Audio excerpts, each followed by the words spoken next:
den helt ud til det vestlige Lolland.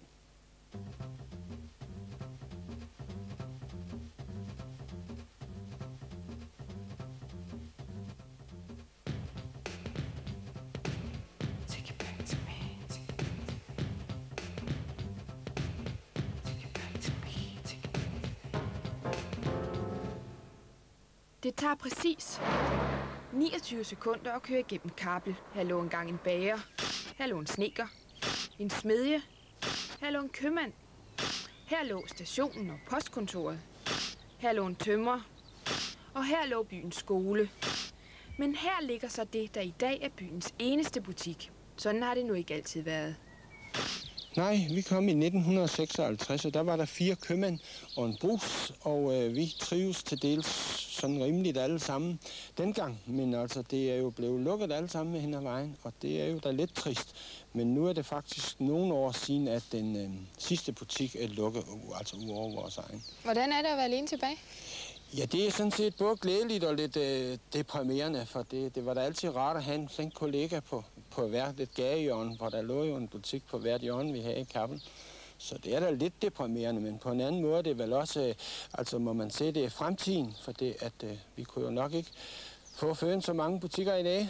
Nej, vi kender historien. De små landsbyer dør. Men er det nu også sådan i Kappel?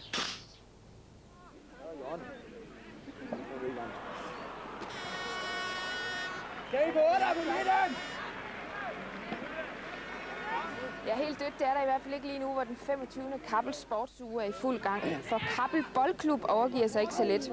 Selvom skolen lukkede i 80'erne, og mange børn begyndte at spille i naboklubberne, og selv om Rudbjerg Kommunes 2 øvrige klubber tilbød en sammenlægning til Rudbjerg FB, så lever Kappel Boldklub stadig i bedste velgående. Ja, faktisk mere end det. Hvor alle andre drejer nøglen om, så går det fremad her. Og Per, du er formand for klubben. Er du stolt? Det er i hvert fald. Det er en klub i fremgang. Faktisk så har vi gang i et lokalopgør lige nu. Det har vi, ja. Mellem Kappel og Rudbjerg. Og det er Kappel, der spiller i de lyseblå dragter. Og som du kan høre, så er der intensitet på, og det er det gerne, når vi mødes. Og de er foran Kappel, skal vi også lige sige. Kappel fører 3-2 på nuværende tidspunkt, ja. Så det er jeg glad for, at man står her. Vi vender tilbage til fodboldkampen, men her i Kappel Sportsuge, der foregår der jo altså også mange andre ting. Ja. Og en af dem, den skal vi se, om vi kan komme over. Der er jo mange mennesker, der er kommet. Det er dejligt at se, der er en opbakning her.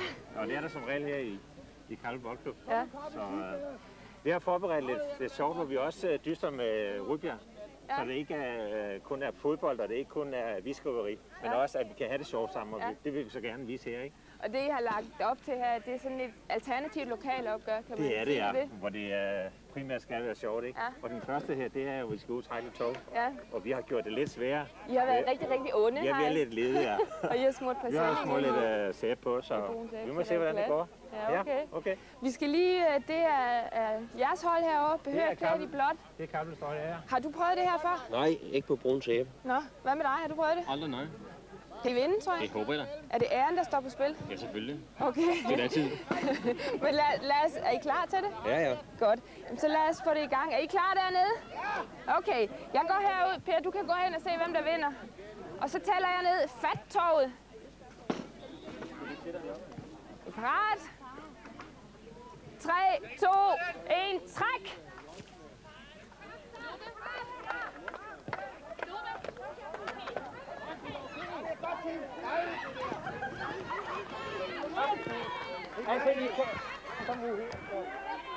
Rejs den der op,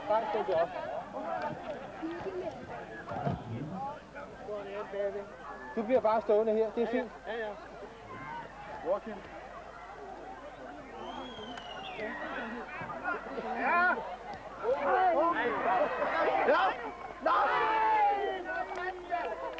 Har vundet første del af det her. Vi har et alternativt opgør mere. Selvom der er mange tilskuere, der har overset togtrækningen, så er der alligevel nogen her på stadion, som forstår, hvad det vigtige er.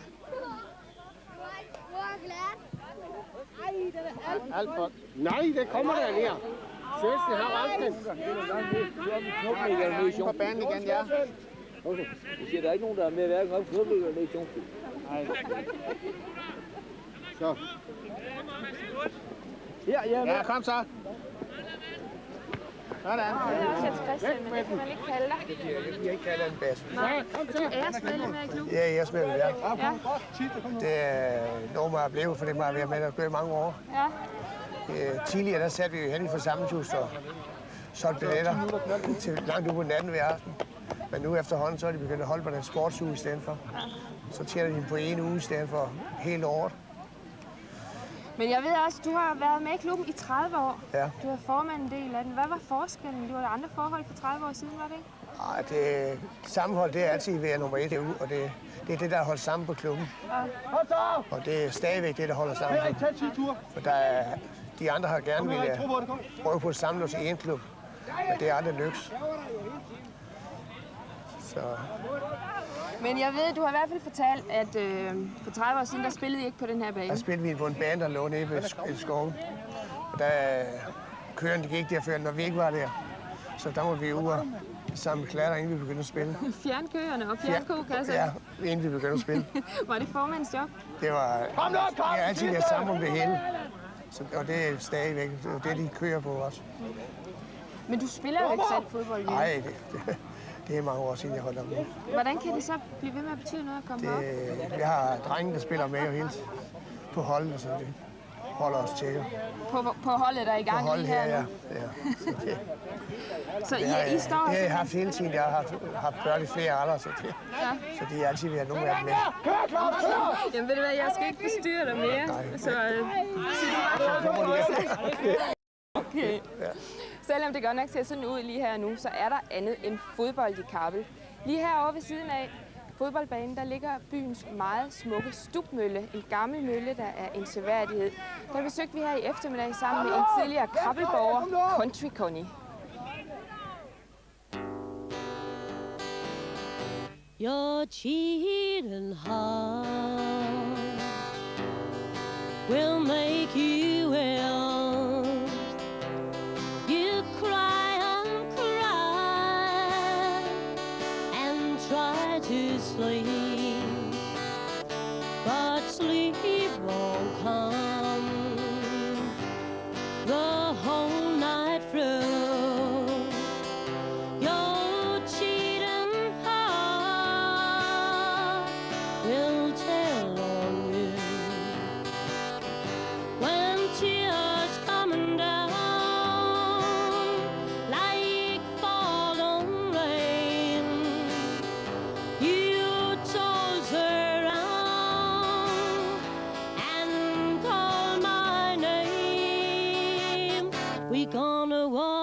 Alone, every way I do. Your cheating heart will tell on you when tears coming down like falling rain. You told her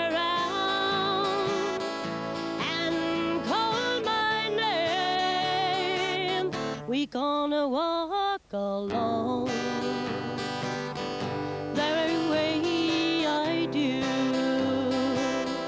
Your cheating heart, it's gonna tell on you. Oh yeah.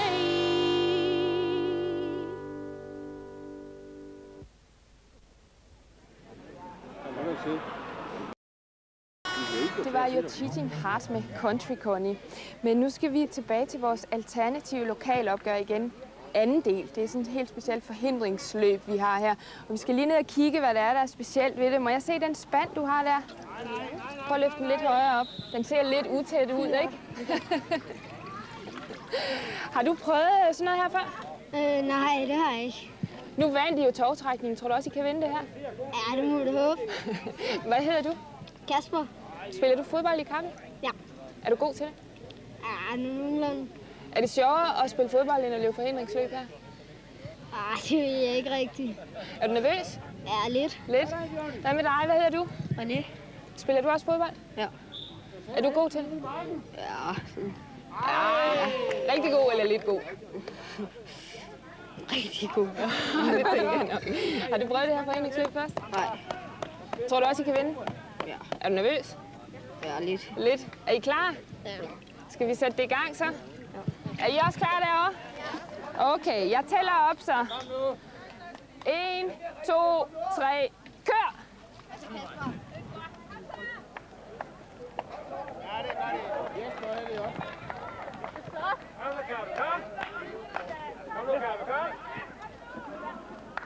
Kom, Kasper!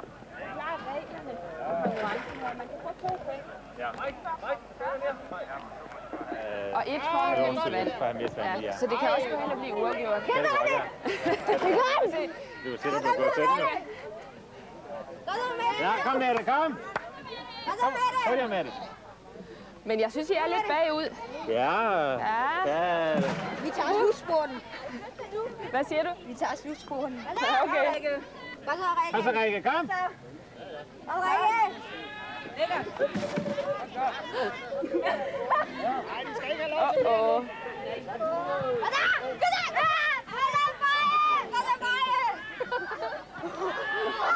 Okay. Er vi klar med det?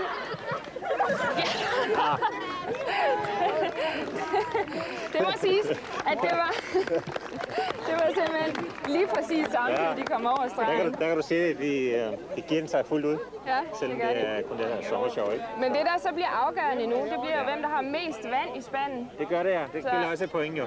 Ja. Lad os lige måle og se. Er der meget vand i? Hvad siger den? Til kabbel er der 6 cm. 6 cm. 6 cm til kabbel, ja. Har I mere end 6 cm? Ja, det er jo tror vi. Det har vi. Kom nu ned i bunden med den der. Jeg må indrømme, at Rudbjerg, de har 8 cm. Det var jo meget. Så Rudbjerg, de har vundet. Ja. Troede I selv på det? Selvfølgelig. I var overbevist om, at I skulle vinde? Vi ved så nogenlunde, hvor langt vi kan gå med den. Men er det tilfredsstillende uafgjort i den her alternative lokalopgør? Det skal sådan nogle kampe jo ende. Så det er jo fint nok. Og det er jo også meget sjovt at være med til.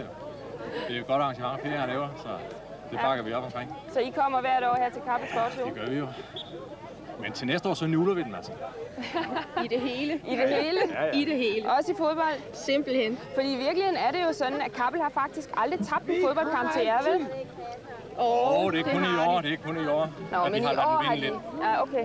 Men det bliver lavet om til næste år. Så bliver tingene sat på plads igen. Okay, og Per, det er jo trods alt fodbolden, der er det vigtigste. Det er det, der er det vigtigste. Skal vi gå over og se, hvordan det går derovre? Lad os gøre det her. Fordi i virkeligheden så har Rudbjerg så behov for en revanche nu, ikke? Det har de jo. Og jeg må korrigere Søren, altså så længe at begge vores første hold har spillet i samme række, så har Kappel ikke tabt til Rudbjerg. Vi har vundet 2 og spillet en uafgjort.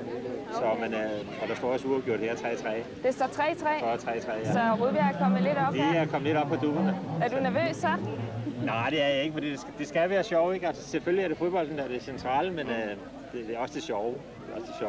Og det er sjovt at se, at der kommer så mange folk her i dag, ikke? Ja. Så... Men du har også fortalt selv om det, der er vigtigst i Kappel Boldklub. Det er det sociale og sammenholdet og det gode kammeratskab. Så er det seriøst, når I er på banen? Jamen det er det, for så går man ud på banen for at give sig 100%. Og man kan råbe og skrige hinanden, og det er ikke altid lige kønt, det man hører. Men når kampen er forbi, jamen, så er alle lige. Det er uanset om man har spillet på klubbens første hold eller anden hold. Ja. Så er man lige god vinder den her. Og bliver der holdt sociale fester udenfor, ikke? Jamen, så er alle